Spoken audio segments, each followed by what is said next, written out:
BFM Business. Stéphane Soumier réveille la planète éco.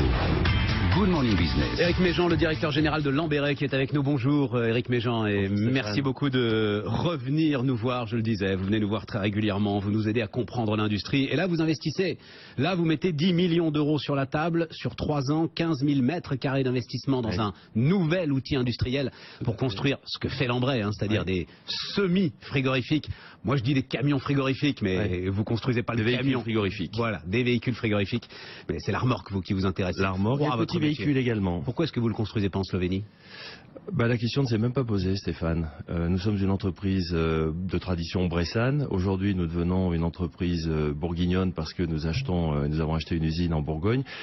Et je ne me suis pas posé une seconde la question de savoir si c'était mieux ou moins bien d'aller en Slovénie, en Croatie, en Lituanie. Comment ça, vous vous êtes pas posé la question? L'industriel qui est à la recherche permanente de la baisse de ses coûts de production, il regarde pas ce qui se fait ailleurs en Europe avant de mettre 10 millions d'euros sur la table? Avant de partir, il faut déjà être certain d'avoir taclé tous les problèmes qui peuvent poser difficulté.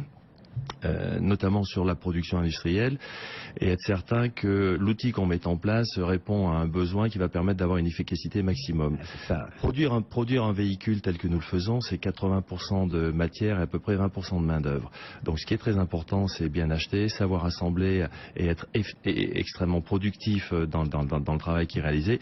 Je ne suis pas certain que l'économie qu'on va faire sur les 20% des salaires restants, oui, ce sera toujours un plus, mais est-ce que ça vaut tous les problèmes que l'on aurait à gérer et à supporter si on s'en allait aussi loin? Avec en plus une industrie qui a besoin aujourd'hui d'ouvriers qui ne sont plus les ouvriers tels qu'on pouvait les décrire il y a un siècle. Ce sont des types super formés. Exactement, c'est d'ailleurs un peu difficile. Qui font un boulot de haute technologie. Voilà, c'est de la très haute technologie pour certains aspects de notre métier. On retrouve des technologies qu'on utilise dans l'aéronautique. Notre nouvel actionnaire chinois est un actionnaire qui est dans l'aéronautique en Chine, le groupe Avic.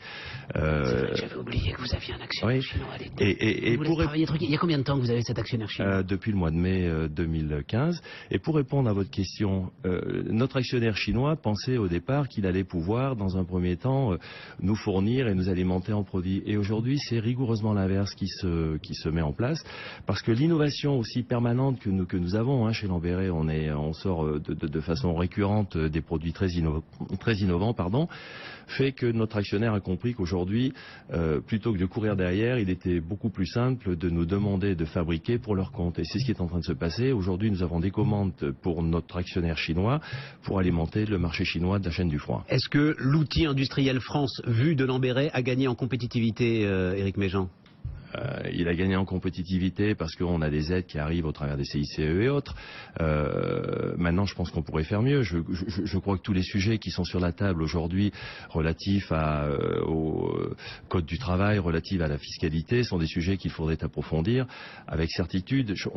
La France pourrait devenir... Moi, ce qui m'intéresse, c'est des choses que vous attendez, ou, à partir du moment où vous prenez cette décision d'investissement, et c'est une décision lourde, le chiffre d'affaires de Lamberet, c'est 165 millions d'euros, donc mettre 10 millions d'euros sur la table, ça se fait pas sans réfléchir. À partir du moment où vous prenez cette décision, vous dites, de toute façon, ça changera pas beaucoup, et on va faire avec, comme on a toujours fait avec. Le rôle d'un chef d'entreprise, c'est d'avoir une vision très claire de ce qu'il veut faire, de donner une vision à l'ensemble de l'entreprise et d'avancer. Voilà. Vous ne pouvez pas être dans vos décisions en stand-by. Qu'est-ce qui va se passer sur le plan fiscal? Qu'est-ce qui va se passer? Ce sont des domaines, bien évidemment, qui nous intéressent, mais c'est pas ça qui va conditionner ma décision. Vous savez très bien que l'évolution de ces sujets prend énormément de temps. Moi, je peux pas rester dans cet attentisme. Je dois avancer. J'ai fait cette année 23% de croissance sur Lamberet SAS, 16% sur le groupe Lamberet SAS. Je dois absorber cette croissance parce que je ne peux plus produire suffisamment de véhicules et j'ai des délais de livraison qui sont extrêmement longs. De facto, je dois, pour rendre service à mes clients et être à la hauteur de leurs attentes, investir et m'engager dans ce développement. Vous faites, et je le dis avec un peu de solennité, mais je le pense, Éric, le geste le plus important du monde avec cet investissement. Ça veut dire, et si vous êtes là, c'est qu'évidemment, on a tous besoin que ce message il se diffuse vers d'autres industriels et d'autres chefs d'entreprise qui seraient en position d'investir. Mais ça veut dire que vous êtes convaincu que ces 14% il y a 2 ans, ces 23% l'année dernière, entament un nouveau cycle de croissance quand même, pour Lamberet, et donc, parce que Même vous achetez des biens, enfin c'est des biens d'équipement que vous produisez pour Lambéret et donc pour l'ensemble de l'environnement économique qui vous entoure. Oui, alors c'est pas aussi simple que ça. C'est pas aussi simple que ça. Hein. Je crois qu'on a la croissance qu'on mérite. Voilà. Aujourd'hui, on a 1,1 de hausse de PIB en France. Ouais. On fait 23% de croissance. C'est un petit peu difficilement comparable. On est allé les chercher. On va les chercher comment ? Et il ne faut pas le dire de façon très galvaudée, parce que tout le monde dit innovation, tout le monde dit de la vraie innovation qui apporte de la productivité. On a mis, lors du salon de Solutrans qui s'est tenu la semaine dernière, une nouvelle semi-remorque avec des essieux directeurs, celle que vous aimez bien, mais une variante qui permet de multiplier la durée de vie d'un train de pneus par 3 ou 4.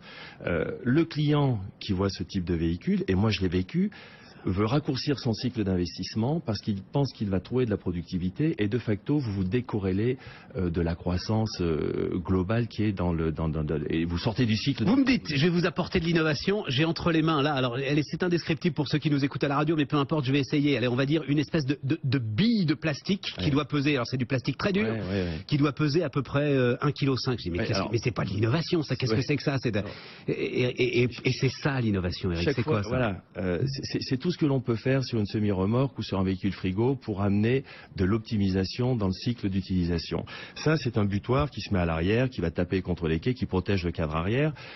Cette pièce que vous avez entre les mains, c'est du polyuréthane très haute élasticité, très haute résistance élastique de qualité militaire, qui est utilisé pour remplacer des butoirs en acier, des pièces qui sont extrêmement lourdes. On économise entre 20 et 40 kilos sur une semi-remorque.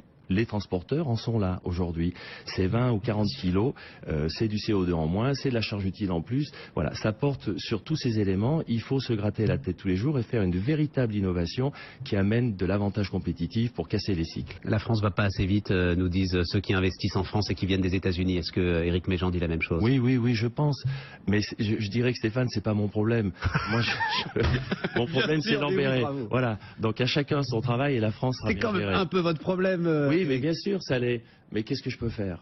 Donc je perds pas mon temps à aller me lamenter ou essayer de faire pression sur Pierre-Paul Jacques. Moi j'avance, j'ai une entreprise à faire tourner, je vais chercher cette croissance, je m'accommode de la situation, mais je pense qu'on pourrait faire de la France un véritable Eldorado si on faisait bouger 2-3 choses. Législation du travail, fiscalité, ce sera un endroit merveilleux pour venir travailler. Mais ça l'est déjà, et en partie grâce à vous. Et on n'en part pas. Éric Méjean, le patron de Lambéret ce matin sur BFM Business.